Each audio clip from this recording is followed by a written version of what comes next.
Happy birthday to you. Happy birthday to you.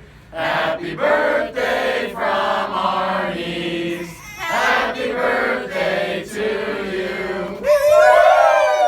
This is a treat for me because I get a chance to be with one of my favorite people, and he is always smiling, even on his birthday. This is our birthday Zoom brought to you by Arnie's. Frank Kendrick, a Purdue Hall of Famer, one of the great basketball players in the history of the state of Indiana, certainly. Frank, happy birthday to you, and welcome to the big program. Thank you so much, Alan. I'm honored and flattered in every way you can imagine. And thanks to you again, you and your family. You guys have been wonderful to me from the first day I got on campus. And you were just always there. You were family. And I appreciate that. And I want to tell you how much it means to me. Well, Frank, without divulging, we'll divulge, he's the big 7-0 and he could still play. That's what I think about Frank. And what a thing that is. Frank, you were the coolest guy when I was in school because you wore great. You carried a purse before, right when it was fashionable. Your mindset toward living. I mean, when you've lived 70 years, you've got a great philosophy towards how you've looked at life. What keeps you energized and keeps you going? Kids and people. I love being around kids and I love being around people.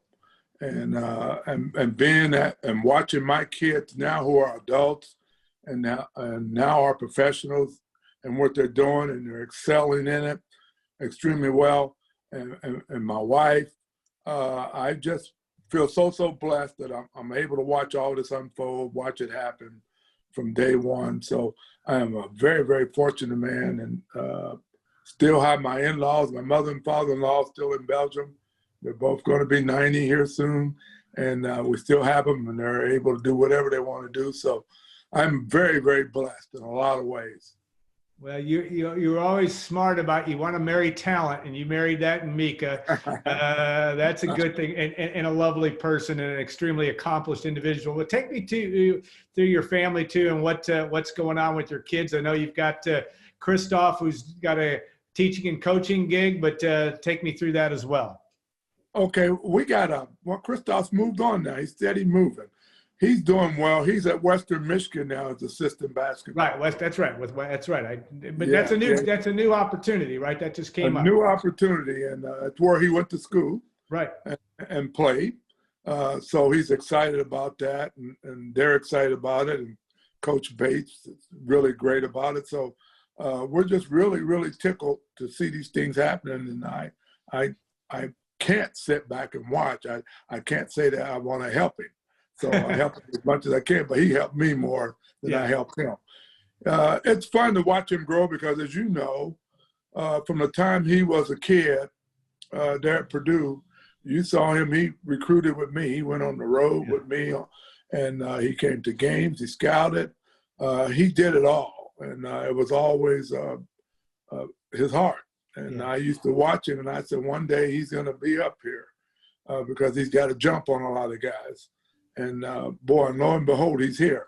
And I'm telling you, I watch him, and I watch him do his job. And I see him do his job, and he's special.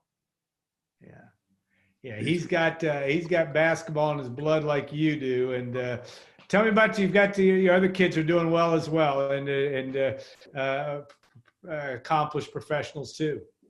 Well, I'm so proud of each and every one of them. And then my daughter, Melanie, my only daughter, Mimi, she's it. I mean, she's the Notre Dame grad, and then she is now a judge here in Indianapolis, the youngest judge in the state of Indiana. She was. I don't know if that's changed with anyone else, but she always liked being in control and wanting to help people. Yeah. And she always told me, she says, Dad, she says, when she decided, because she couldn't decide at first what she wanted to major in, and I always remember, we were in West Lafayette. I drove up to Notre Dame to bring her home for the Thanksgiving holiday. It was either Thanksgiving or Christmas holiday, halfway through. And I remember as we were coming down 31, and we got to that, I think it's that 24 exit that goes into Logansport. Mm-hmm. to bring us on into to West Lafayette. Right there, she says, Dad, after I picked her up there at Notre Dame with packed her things, she said, I know what I want to be now. I said, that's great. What is it, baby? And she says, I'm going to be a lawyer. I said, oh, well, that's great. I am so happy to hear that. So what makes you want to do that? She said, because people don't know their rights. Yeah. And she says, I know, she says, when I become a lawyer, nobody better not mess with you. And, and that just took my heart, to hear your child looking to protect you like that. I still get teary-eyed about it today.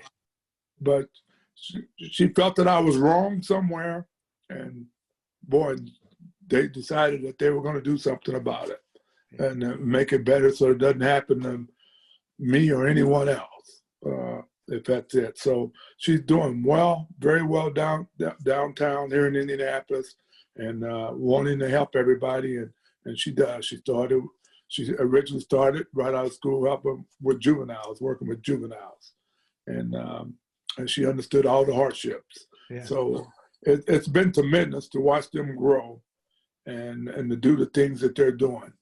And my little guy, I can't call him little anymore, Emil, he lives in Dallas now. He went down to IU. He went into the IU School of Business down there, wanted something new. They loved West Lafayette. They grew up. They wanted to get out and see something else. And he did that, and he went in there, and he got his degree. He graduated from IU there in the School of Business, and he's living in Dallas. He been working for Geico ever since he got out, and just enjoying himself and just really, really excelling. And it's so neat to watch them and to listen to them do this, because things are so different today as opposed to when I was coming up their age. Yeah. And I watch them, and they're on top of all of the technology, all of it. It doesn't matter. Yeah. It's great to watch them, but most of all, to see them bond the way they bond, love each other, been in different spots. She just went down this past weekend to visit her little brother for the weekend, and it's all great to watch and watching them unfold. And I am a lucky man. I got the greatest wife ever, in every respect. And I've been so blessed. I can't complain. I don't have anything to complain about. Yeah. And I'm just blessed. And I wish everyone could have all the happiness that I've having with my wife and my kids. I wish that everybody could do that. Yeah, I think that's a true statement. You lived that, been fortunate and got a great group around you. All right, let's talk a little basketball. You've number 34 playing for Purdue. You played with some really good players. It was really one of the best teams, the 1974 NIT championship team, with yourself and Bruce Parkinson. You can't get much better than Bruce, and John Garrett, Jerry Nichols. There are many others that get involved. You want to get your video back on, Frank, if you can. My video? Yeah. Okay. Flick your video back up. I hit it. Okay, let's see. I need my sweetheart. It's you're good. Keep talking, but tell me about just till we get her back there. There you go. You're back. Is it up now? Yep, you're good. You're good. So tell me about just, you're looking back at that through the lens of 46 years, one of the great teams in Purdue history, but some really special players you played with and a great experience. Tremendous, Alan. I played with some great players, and also more than anything, I played with some great people. And to win a championship, I think you got to have those qualities, two of those qualities, to be able to do that, where everybody give themselves up to the team and forget about themselves and do what they're coached to do and do what they do best and accept your abilities, because we all have limited abilities. And so we try to do what we do best, and you'll have success. And that's about it, anything that you do. But I had great players around me. Bruce Parkinson was as good a point guard as there was in America. He can get the ball to you if you got open. He can get the ball to you. He took care of the ball. he was just, I was very, very blessed to have someone like him come in and be able to run our team. And as I would say, be the coach on the floor. He was outstanding. And John Garrett, I guess he was born a little too soon because I haven't seen a better shooting 7-footer yet than John Garrett. And because if he was in the game today, and now everybody got 7-footers that shoot 3-pointers. Yeah. And John Garrett, no doubt in my mind, could have been one of those great ones just like that because he had little hands for shooters, for a big guy, and he could really shoot that basketball. And he could run the floor. He had those 2 great qualities, 3 qualities rather, including the size. And he could really run that floor, and he was fun to play with. He played hard, and he played with the Washington Bullets for a while too, after he left there. And and then you had guys like Jerry Nichols, who could have been a starter but came in off the bench and contributed in every way possible, particularly defensively and rebounding and shot the ball well. Understood the game, was smart about it, and he was outstanding to have. Always been a wonderful friend of mine, someone who I love dearly. Bruce Rose, who brought in that high basketball IQ and that physical presence, and a great shot from 15, 16 feet. He could really shoot the ball, rebound it well, played good, tough defense, and would knock you down if he had to. Yes, he would. So, that was all great there. And then David Luke, also a quick guard, point guard, which we needed. We always need that. Played great defense and did a great job with Bruce running the team and leading us to a title, to a national championship. They don't. Some people don't say that, but it was a national championship. That's what it's named.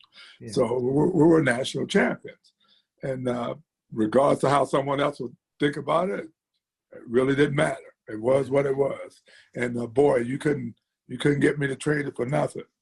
And we had some other great ones on that team too. Randy Shields, who's a very good friend of mine.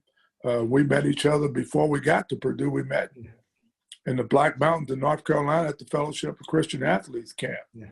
And that was where we first met each other at, and we became friends up there. And lo and behold, another goofy thing happened. When I was taking my official visit to Purdue, he came in. He walks in the door in Coach Bob King's office. So I'm saying, wow, this is too much of a coincidence. Yeah. So Randy was there, and he was a great rebounder and not a bad shooter. What a lot of people don't know is the record at Mackey Arena for one single game in rebounding is 27. It's 27. And I asked people, I said, do you know who owned that record? And they go, no, they don't know. I said, Randy Shields. They go, oh, really? I said, yeah, he got it against Notre Dame, freshman game. Yeah. And I said, he holds the record at Mackey Arena. Remember that. I tell people, remember that. Because somebody's going to try to stump you one day on that. Yeah. But Randy holds that record. And, then we just had, and our coaching staff was just second to none. Coach House was the head coach, and we had George Favor and Roger Blaylock, and Dave Toney. And they all came with their great specialties in terms of the game and as people to get us to where we got to and to get what we got. So, there was always, you always loved them and admired and looked up to them. Now, there's one that I certainly got to touch on. He was one of a kind. I've never met anybody else like Bob King. Yeah. That was my man. Coach Bob said, run through the wall. I'd give it a try. But he would always, always knew he was going to be honest with you. He'd give you that look. He'd look up at you, and he'll tell you, and he'll ask you, you go to that math class today? Yeah. And you learn very quickly that he already knew before he asked. Yeah. So you tell him, no, I overslept. I was tired. And he said, okay, can't miss anymore. So he stayed right on you and pushed you to get that degree. That was his main purpose, because he promised my parents I would get a degree, and I would be the first in the family of 9 kids to go to college and to graduate from college. And Coach Bob pushed me and pushed me and pushed me and stayed on me. Go to class, do your work with your professors, and you'll come out fine. And there was never a doubt in my mind. I remember my first class at Purdue. I went to biology. Dr. Al Chiskin was the professor. Bio 211. Yeah, exactly.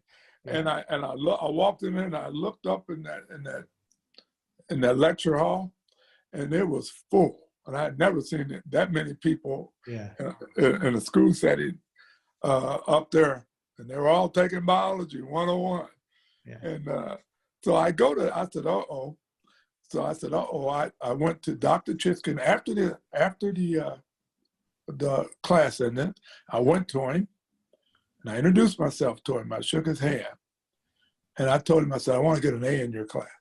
Yeah. And I said, but I've only had a year of biology in high school at Tech. But I said, I want to get an A in your class.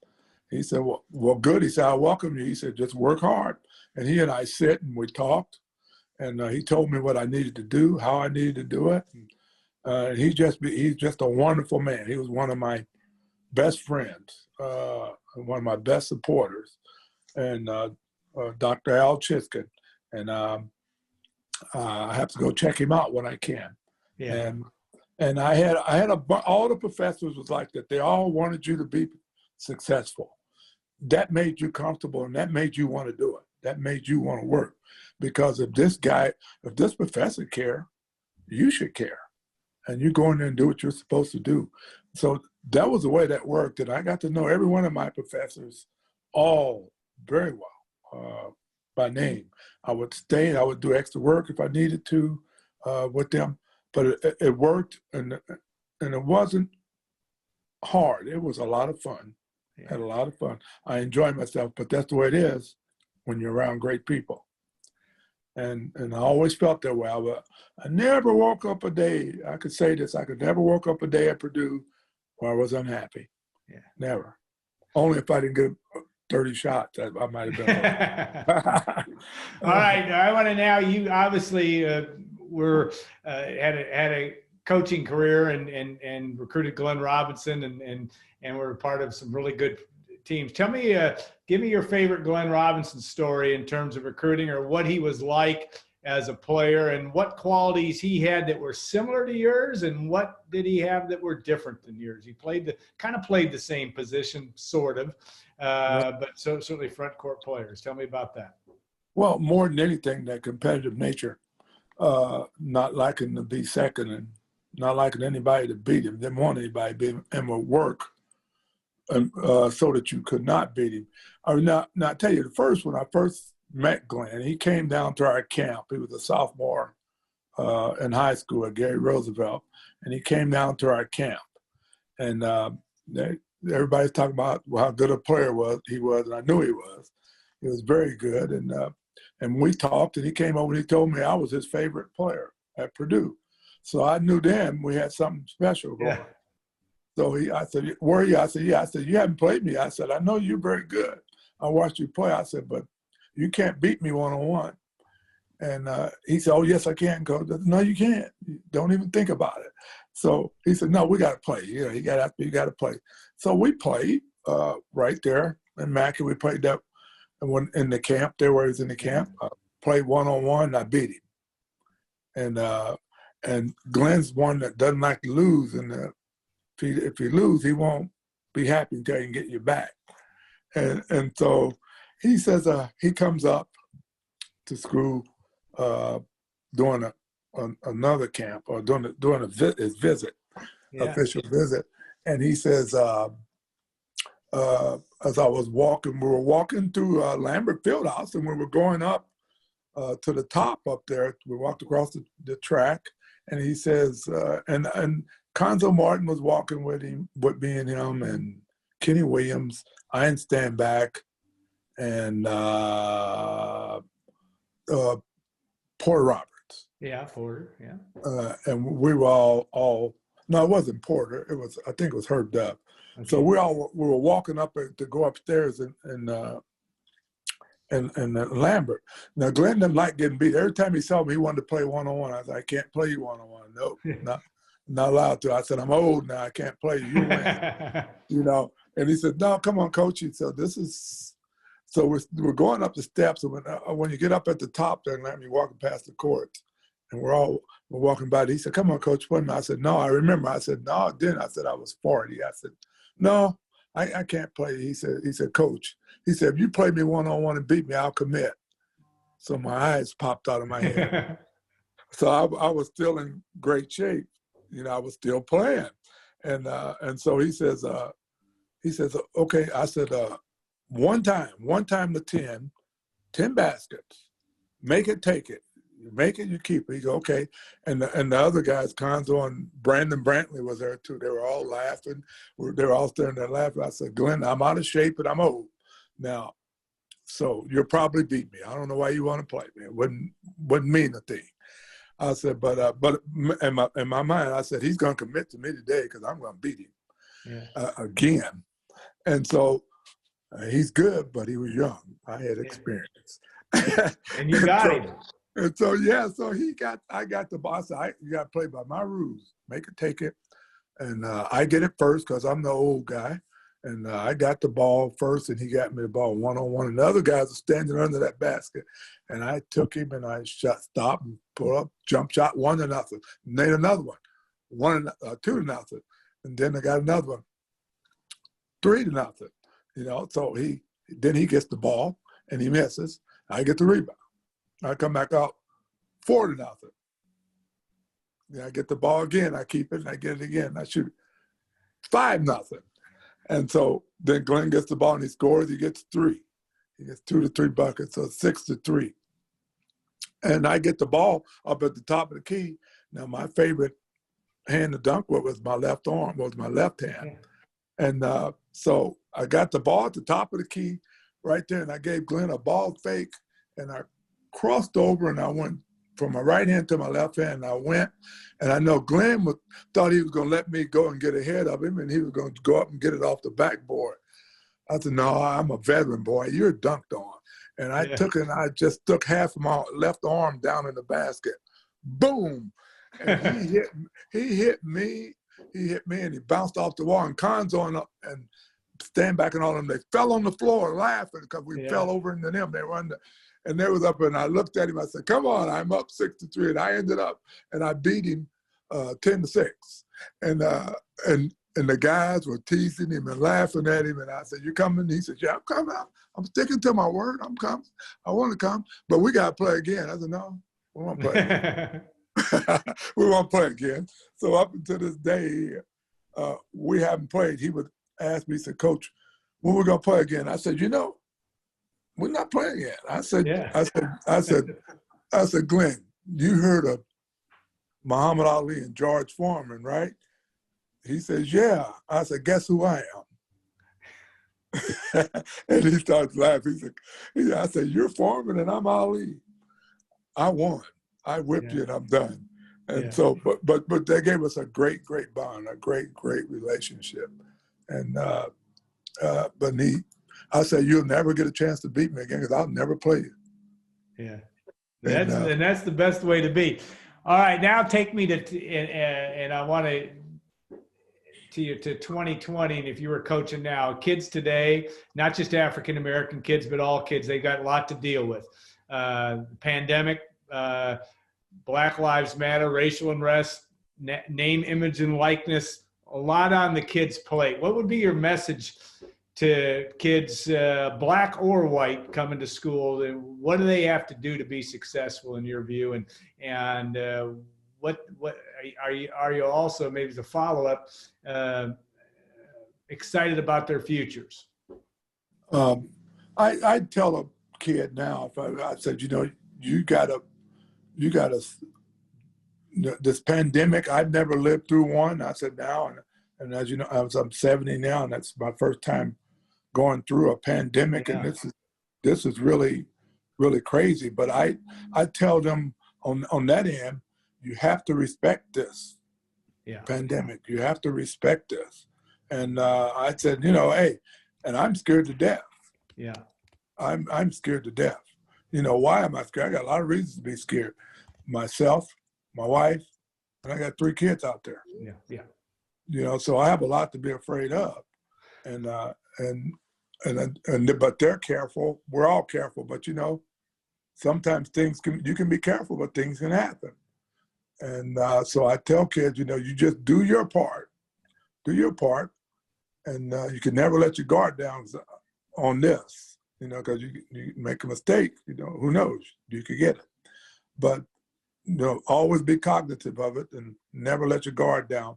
I tell my kids that, and I tell any other kid that too. And I'm just can't wait until it's gone. Yeah. I want that thing gone. I've watched a lot of innocent people die who should not have died. Yeah. In that respect.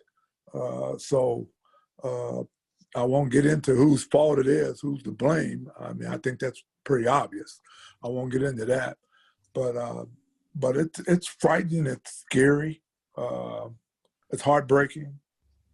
And I just hope that we can get rid of that thing and get it out of here quick, and people can feel safe again, and start doing things right. You could be a lot more appreciative of everything. I can guarantee that. And but I just tell them just got to follow the rules and do what you ask to do, because this thing is a lot of things. I tell them a lot of things in life are bigger than you. Yeah. So you got to always respect that. When it's bigger than you, you just want to get through it. You want to get to the other side of it. And so it's scary. And I listen and I hear about, I'm concerned about people, particularly people who are up in age, or people who are ill or sick or whatever. Don't want it around anybody. So I just keep my fingers crossed and pray to God that we can all get through this pandemic unharmed. And when I say all, I'm talking about not just my family. I'm talking about the entire country and world. Because it's been tough for us, because as I said, my wife's been wanting to get home to Belgium to see her parents, because they're getting up in age. They're great, but they're getting up in age, but want to get over and see them, and not being able to a travel ban because of the pandemic. You can't go. So it's been tough, and we're not the only one in that scenario. I'm sure of that. But yeah, it's tough. But that's life. It throws a lot of things at you, and the things that are going on out here in the streets, and Black Lives Matter. Absolutely, we got a sign in our yard. Black Lives Matter. All lives matter. Not just black, but all lives. We got those up there. It's just a shame of what's going on in our society right now, and what's happening. I never could have guessed that, back down the road 5, 10, 15, 20, 30 years ago. Couldn't have guessed that. And you get to see where some of the things with the police, some of the policemen. And I've always been a big fan of police officers. I never had a problem with them, So, but I watch some of the things that have been happening that we see on camera, and boy, that is very disturbing and frightening. That is frightening, because I've always believed and trusted police officers. Why? Because I grew up in Indianapolis in the Powell Club, Police Athletic League. We played, so I was with police officers all the time. They were great people, and I know they're great people. And so I never had a problem with trust. But now, over the years, you start seeing, and I still don't say I don't trust them, but I just wish that somebody would tell them, you guys got to police. Police. So it's one of those things where it's frightening, because you never know, anything can happen. Anything can happen, and I don't want that to happen with nobody. with police. As a friend, I've always, like I said, I've always tried to be a friend of police. I've always been very polite because I know they got a tough job. I know that. And I always will be, because I'd like to see communities and police officers work together and trust each other. And whether they're black, white, whatever, let's work together. That's not hard. I mean, think of what we can accomplish if we get everybody to work together. Yeah, I think that's a very important message for today, and not always easily done. All right, now birthday. Any big plans? Any special things? I know we're kind of limited on this whole pandemic, but you got things like FaceTime and opportunity to talk to your kids and people that are close to you. What do you have up your sleeve? You got a special dinner planned or anything? Go from that standpoint. They do. My kids, my wife, they do that. So I let them do that. That's fun because they always got great surprises. Never a bad one. Never. Yeah. So so I love theirs. They're very, very creative. Oh yeah. And so it's going to be fun. You may have a surprise or two in store. I mean, who would have thought you would ever done a gold and black Zoom today? So I mean, how exactly? See, I mean, it doesn't get any bigger than that. No, it doesn't. yeah. I'm gonna tell you, Frank, it does get bigger than that. I promise you, it gets bigger than that. Well, no, not. It all depends on who you are. It's not much bigger than me. All right.